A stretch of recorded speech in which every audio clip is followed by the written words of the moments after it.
Welcome to Instruction Discussion, our weekly look at the latest topics and trends in education affecting schools here on Long Island and schools around the world. Whether you're a teacher, parent, or student, listen for tips and strategies to help you navigate the educational landscape. There's a bell. It's time to start today's Instruction Discussion on the voice of Nassau Community College, 90.3 WHPC. Hello, I'm Kevin Boston Hill, and welcome to Instruction Discussion, where each week we will examine a recent trend or development in education and its impact on Long Island. As we all know, technology is taking over everything we do. The age of the Jetsons is upon us, and we need people who are versed in technology to keep everything running smoothly. Now, while there is a growing need for technology-skilled workers, the basic skills of reading, writing, comprehension, and communication will always be in demand. And here is the dilemma. With artificial intelligence being developed and improved with each passing moment, people are placing more and more reliance on the technology to do everything from finding their favorite song, to creating and producing that song, to developing a website to market that song.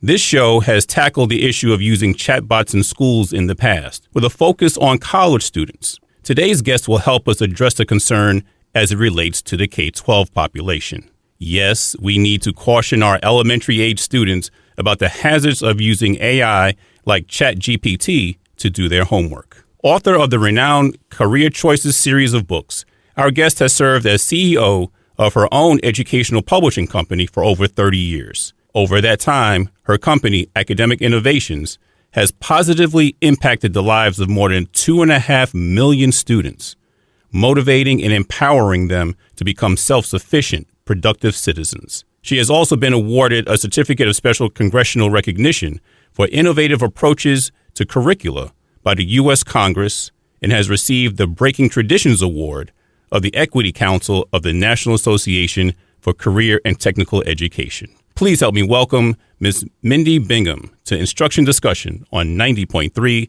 WHPC. Thank you, Kevin. Thank you for having me today. I'm looking forward to speaking with you and your audience. Well, again, I'm glad that you were able to carve out a little time for us today to have this real important conversation. I know all we hear about recently is ChatGPT and how it's taking over the world and how people are using it in all these kind of nefarious ways almost. So, and we're going to get into, I guess, its usage in a moment.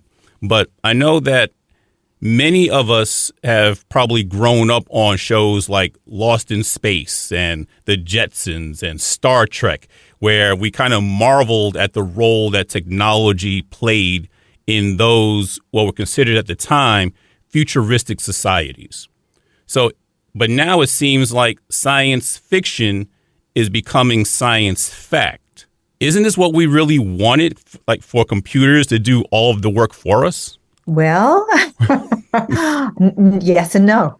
So, I own a company and I run a company for many years. And I can tell you that technology has made such a major difference in the work that I do. I have what I call a mission-oriented educational publishing company. And technology has allowed me to compete with some of the biggest educational companies in the country. But at the same time, today I want to talk about the impact it's going to have on our students. And while we primarily work with secondary and college and even adult learners with the programs we do, when I discovered ChatGPT, and that was at the recommendation of one of the local superintendents who I always look at as an innovator in education with Carpinteria School District, and she brought it up to me, I thought, I need to look into this. And you know how you do. You put it on your list of things to do. Mm-hmm. And the story that I want to tell you is about my grandchildren, my 8 and 9-year-old grandson and granddaughter, who really gave me that aha moment about ChatGPT and yes, artificial intelligence. And I was with them, and my little granddaughter had written a paper last year that was beautifully done. And I was so proud of her. I'm a writer. And so when your granddaughter writes, you're happy. And, she handed it to me and I read it. And she says, Grandma, how do you like my hook? And I went, hook, Charlotte? She said, yeah, Grandma, you got to get people into your work that you're doing. At 9, she's using these terms. Yeah, this is 8. She's using at these 8. terms, right? 8. So this is the creative process, and she was proud of her paper, and Grandma's happy, and she, Grandma encourages creativity with the children and everything, even though they love to get their hands on technology, and it's hard to keep your hands off of it. Mm-hmm. I'm riding home in the car about 3 or 4 weeks ago with them from a trip. And I'm in the back seat with them, and we're playing our round robin. I start the story and then pass it on to them, and they pass it on to the next, that story thing. And my little granddaughter didn't want to pay. She was over on her little iPad doing something. And the grandson and I, Luke and I, played it, and we did our story. And pretty soon she stopped, Grandma, read my story. And she handed me her iPad. I could tell she was proud of it, but it was something she had created using artificial intelligence. And it really didn't make a lot of sense. I was horrified. I said, oh, Mindy, you need to find out what this is all about. I went home. I signed up for ChatGPT. And for those of you in the audience, it takes about 9 minutes. It's very simple. It's super easy to use. And I started asking it questions. And I started trying to find out, how powerful is this? It's very powerful. And, disclaimer, I'm going to tell you, I use it 10 or 12 times a day because it helps me do my job. But at the same time, I wanted to scoop up my 2 little grandkids, take them off into the woods, take them off the grid so they didn't get exposed to this until they knew how to read, write, compute, think critically, and do all the things we do with them in the elementary age that develops that mind that can be the problem solvers of the world, be the critical thinkers that the workforce wants. And that is why I'm so strongly coming out saying we need to ban these bots, as they call them, in elementary schools. And that's my position. And I think you wouldn't be alone in this. I'm sure that there are probably be a lot of other educators who would feel the same way, because we know that at least at the college level and even in some high schools, that the use of ChatGPT and other AI forms and chatbots and things are being used to kind of cheat so much so that the schools are constantly rewriting their honor codes and trying to come up with different methods to detect when this type of quote unquote assistance is being used by students. So how do we curtail this, or better yet, why do we need to be so concerned about the use at the elementary school level? Well, again, I'm going to say that it is that intellectual development stage for children that they are learning how to think. They are learning how to. So when we ask them to create something, whether it's write a paper, paint a picture, that creative process is a very important process for them to go through. They come up with their idea, they conceptualize it on paper, and they're thinking. They're becoming critical thinkers. If they don't have to do that, write a story about I'm in California, the Chumash Indians in the 4th grade. And you go and because I did it, I said, write an essay on the Chumash Indians. And then I said, and it wrote one essay. And then I said, write an essay on the Chumash Indians. And I'm in Sociology 101 at community college. It wrote a very different essay. Oh, wow. And I mean, the essay was incredible. I mean, I have asked ChatGPT now, for instance, I'm hiring independent sales reps for my company. And I've had a job description for many years that I thought was pretty good until I asked ChatGPT to write the job description for the independent sales rep. Unbelievable. I put that one up online, not the one I used. Wow. So that's how powerful it is. So my first step to parents out there, my first recommendation is, before you can really understand what we're talking about, go online, sign up for either Bard, which is now Google, or ChatGPT, which is called openair.com, and try it out for yourself. And I think you're going to see what I'm talking about. And I think you then need to have these discussions with your school districts immediately. Get it on the next agenda. You don't want this out to these students. Talk to the teachers about it.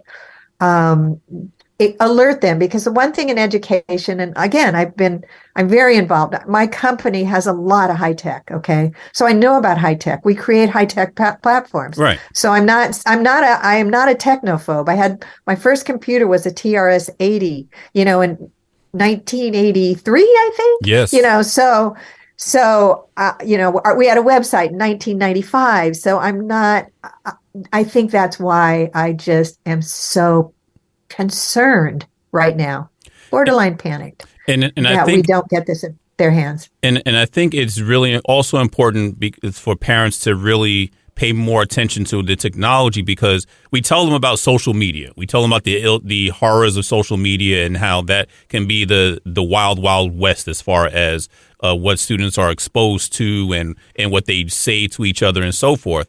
But now we're getting into this other realm where you're talking about a device, this artificial intelligence that can literally assume identities of people and become like it's a real person by creating a whole backstory for them. And that's going to get really confusing for children to really understand who they're talking to. They may think that it already is easy enough for people to hide behind avatars and things online.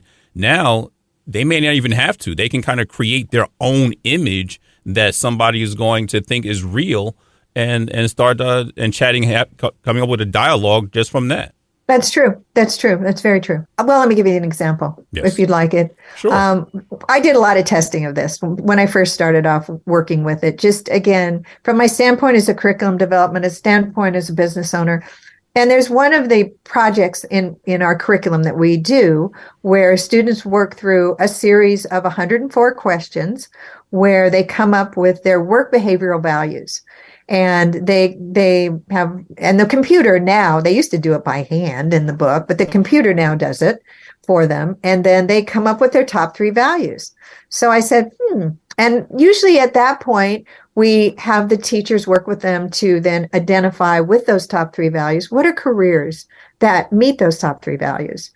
And so I said, and when you're working with, because we do this a lot with 13, 14-year-olds in the high school, freshmen in college, et cetera, that's kind of a leap at that point to be able to narrow it down. So I went to ChatGPT and I said, my work behavioral values are security, freedom, and creativity. Come up with 10 careers that meet those work behavioral values. If you've watched it, it goes and it prints it out right in front of you.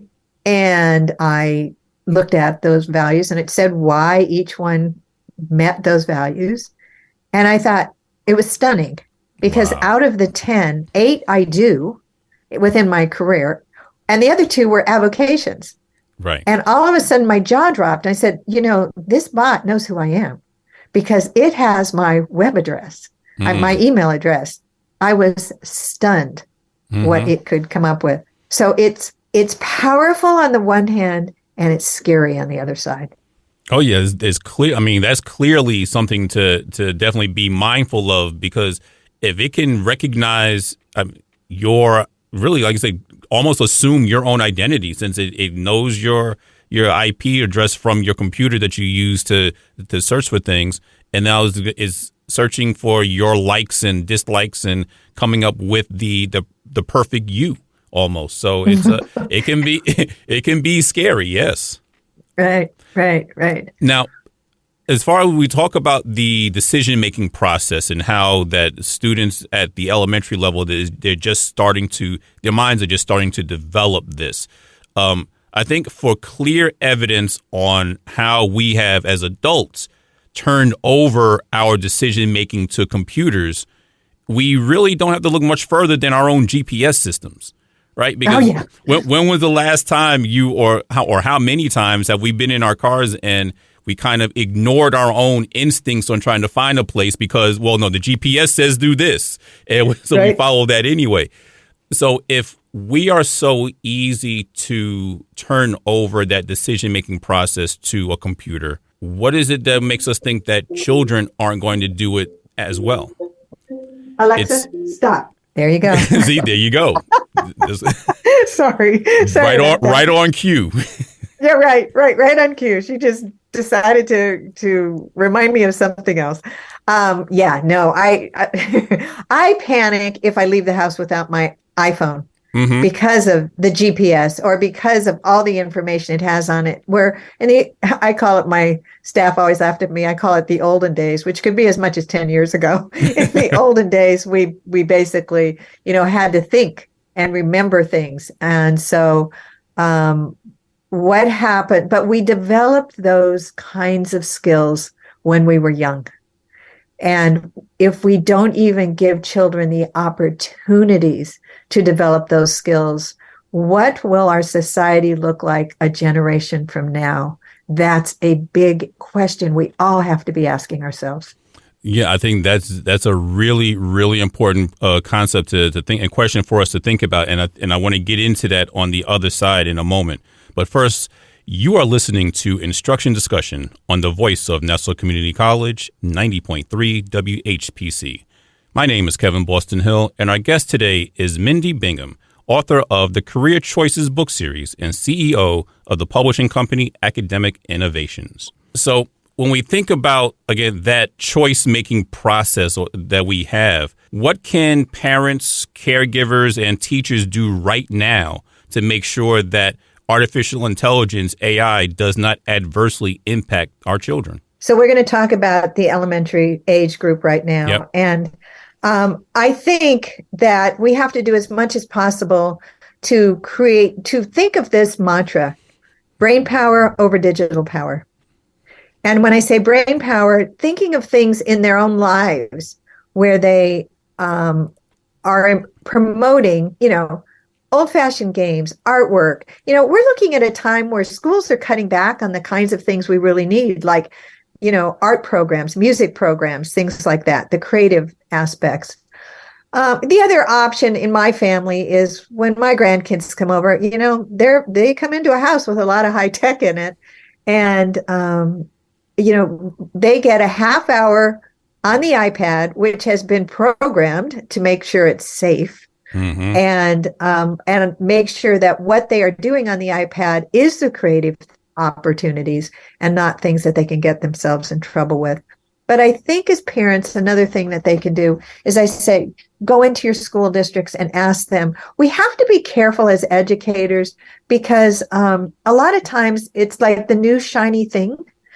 This is the new technology. Oh, it must be good. And I'm so glad. I know that New York City schools, or at least the last time I heard, had literally banned it from the classroom as they are deciding how they are going to deal with it. And hooray to them.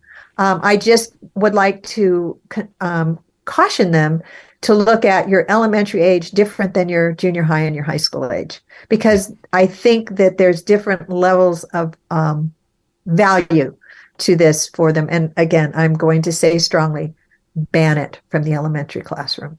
Yeah, I think that's where people are getting as well. There is, like you said, the caution from one side that be careful of throwing the baby out with the bathwater type of thing, because you don't want to just ban it and not use it at all.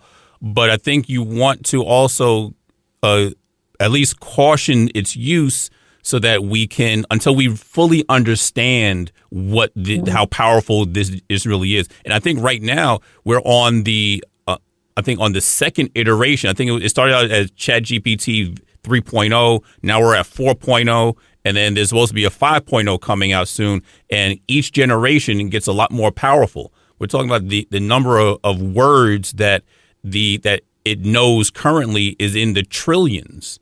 So if you're talking about you're at that point now, where are you going for the next iteration of this software? So I think that, and even there's been a call for developers to slow down their research in this technology until they can fully understand the full scope and power that they're creating. And I think that was they called for a 6 months pause on that process because, I think Time Magazine called it an arms race because now all the major companies, and it was something like Microsoft has already invested $10 billion in it. And somebody else told me the other day that between the ChatGPT 3 and the ChatGPT 4, sorry, I have a hard time saying that. It is a tongue twister. I know. Why don't they name these things easier? Anyway, that I think in 3, it passed the California bar exam with like a 70%. With the 4, it passed it with a 90%. It took the bar exam. It took the bar exam. Of course, without going to law school for 3 years, it took the bar exam and passed it with no problem. No. Wow. No. And I'll tell you, Kevin, I sit on a board of directors of an HOA, a homeowners association, in the condo I live in. And the other day we needed a job description for a construction consultant. Normally, I'd have probably spent 4 or 5 hours researching all over the internet, trying to find that and everything else. No, I just asked little Chatty, here I call her Chatty, and she printed it out in, seconds. And it was quite good. I naturally went in and edited it, but that's how it works. And so what is this going to do to the work? What are we going to do as a society when all these jobs are being taken over by machines? Wasn't that the premise of the whole Terminator series? Yeah. I mean, that's what we're moving toward in movies like I, Robot, and where the machines take over because they've evolved to a point where they feel that they know better than the humans do. And that's why I said, is science fiction now becoming science fact? And it's the world that we're getting to. But I want to shift gears a little bit in the time that we have remaining. So tell us a little bit about your Career Choices book series. What was that all about, and what is the target audience? Well, the target audience, when I first wrote it back in the 1990, actually, we launched it in 1990, was for freshmen, 8th grades and 9th grades. And it was come up with a career by the end of it. We actually take them through a process called the 10-year planning process. Because we wanted them to go through a process at that young age where they saw a vision of a productive future. Because research has shown very clearly that when students have a vision of a productive future and are career and committed, career focused and career committed, particularly when they're entering college, they are probably like twice as likely to complete and twice as likely to be able to transition into a self-sufficient future, a self-sufficient job. So at the time I was an adjunct on a college campus, and I was teaching a course where at the end of each, it's one of those long 3-hour courses at night. And at the end, I basically would work with my students, most of them seniors.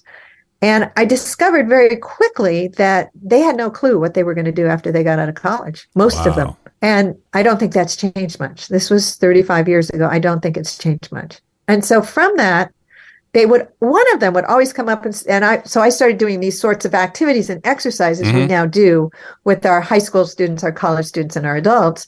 And always one of them would come up to me and say, why didn't somebody do this with me when I was 14, not now when I'm 22, ready to graduate from college? So that was the impetus of putting it together. And we came up with a process, and it's about 100 activities. Who am I? What do I want? And how do I get it? And I've been working with school districts across the country. And that's why we've gotten the awards we've gotten, because we can take their dropout rates and in the old days, turn it on their ear. And, again, it's my passion. It's what I love doing, working with young people. How can schools and districts become involved with this? I know you said that you work with schools across the country. So how can they get more involved with this curriculum? The way to get involved is they can go online to academicinnovations.com. And there'll be a form that says, I'm interested in this. And we can send out review copies to the school districts. That's how we do it. We're a small company by standards. So we work remotely and online. The good news is about technology that has really been good is we have a very extensive professional development, because a lot of these schools adopt this as a course. Many schools, it's either a semester course or a year-long course. In California, most of the courses are dual enrolled because this is also a college course. Oh, wow. And the high schools are using then, in that case, the college version of it. And so it works, very well that way. And so if they're interested in that, I would say have them go on to academicinnovations.com and find one of our response forms, send us an email send us a response, and I'll make sure somebody gets in hold of them. Now, is it only available for schools and school districts, or can parents and other caregivers get a copy of it as well? Parents and other caregivers can get a copy of it as well. So they can order it. We sell directly. And so if they want to, they can order right online. What lessons, therefore, can or should students take from their participation in in that curriculum, especially when it comes to their own personal development and things like that creativity that they would have to utilize in developing themselves to get those jobs in the future? Okay, that's a good question. I would say that the most important thing they'll get through going through this course is learning a decision-making process. And the decision-making process goes with discovering who they are, their identity. Because when we're making some of the most important decisions in our life, whether it's the career we're going to go down, and oh, by the way, today we have to learn the process because there's no such thing as a career that they're going to have for life. Mm-hmm. So being able to move and change, so that process is important. Then they start asking themselves, what do they want? And probably one of the most important when we do reviews with schools and districts and everything is chapter 4 is come up with the budget of how you want to live when you're 29 years old. We always use 29 because 30 is a little old when you're talking with younger students. And then after they do that, it's now find a career that will support that lifestyle. That is the aha moment that a lot of teachers say, because one of the things that we have shown that this kind of activity, we call it comprehensive guidance in the classroom. That's the term we use. It means students in a classroom with the support of a teacher is going through this guidance process that a lot of students have, particularly if they're coming from backgrounds that maybe haven't had the opportunity to go through this self-reflective process. So when students go through that process, they get the confidence of the choices they're going to be making, so they can then make that commitment to get on through high school, graduate, get into post-secondary, whether it's college, technical school, internships, whatever, their certification programs, and then successfully into the workplace. And one of the things that they finish with is what's called a skills-based education plan. Because once a student has at least a career path, they understand the skills they need, and so they can make their particularly post-secondary education much more relevant because they'll be choosing the path that gets the skills they need. So when they graduate, they're not just qualified to be a barista at a local coffee shop. They can go into the career that they identified that would meet their passions and their lifestyle goals, and they'll be qualified for it. And we have skills gaps in this country, so we need to be talking in those languages, and that's what we teach students to do in this kind of course. Excellent, excellent. So I definitely encourage all of our listeners to go out and look up that information for your students as well. But we would definitely like to thank our guest today, Mindy Bingham, author of the Career Choices book series and CEO of the publishing company Academic Innovations, for coming on to our show today.